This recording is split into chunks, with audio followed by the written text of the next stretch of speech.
In this video, I'm going to show you how to turn on driving focus mode automatically on your iPhone.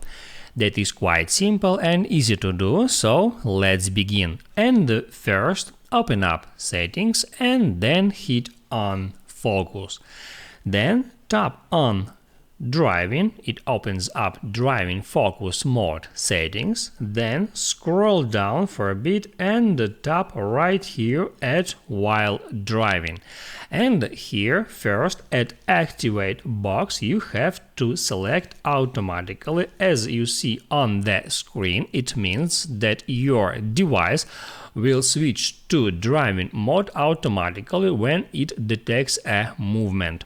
Also, here you can enable this feature activate with CarPlay, so driving focus will be turned on automatically when connected to CarPlay.